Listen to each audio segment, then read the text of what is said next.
Hello, may isang vlogger po namatay sa Cebu. Ito po ay namatay dahil sa paputok.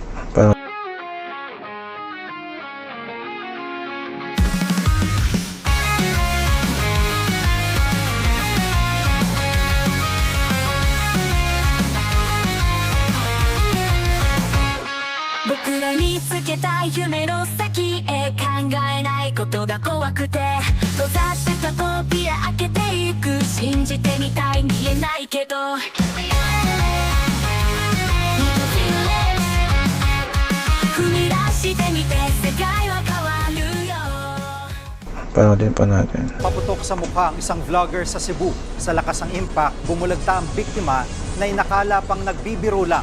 Ang insidenteng yan nakunan pa ng video sa Frontline report ni John Aroa, exclusive. Sinisindihan ng lalaking ito ang paputok na bombshell sa Asturias, Cebu nang salubungin ang bagong taon. Pero biglang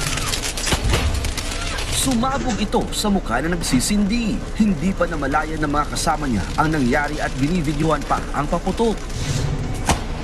Nang matapos na ang putukan, dito na nila nakitang nakabulagta sa tabi ng paputok ang lalaki. Patay ang 23 anyos na biktimang si Clifford Remis, isang vlogger. Sa tindi ng tinamong sugat, wasak at lapnos ang mukha niya.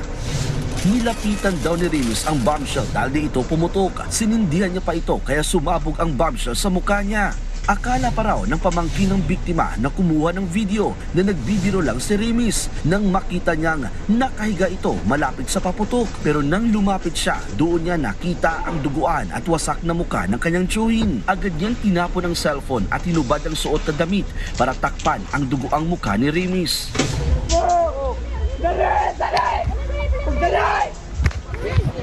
Kung di mo buto, wala pa niya na nabuto daw. Pagsindi niya, doon na sumabog. Nilapitan ko talaga siya.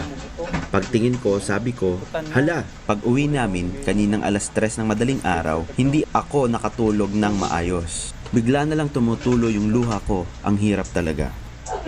Baliktad daw kasi ang pagkakalagay ng bombshell kaya agad itong sumabog. Bagong taon pa man din pero nagluluksa ang pamilya ni Remis. Sobrang sakit. Kalit lang.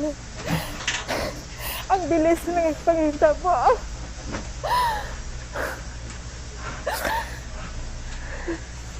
Sobrang sakit sa...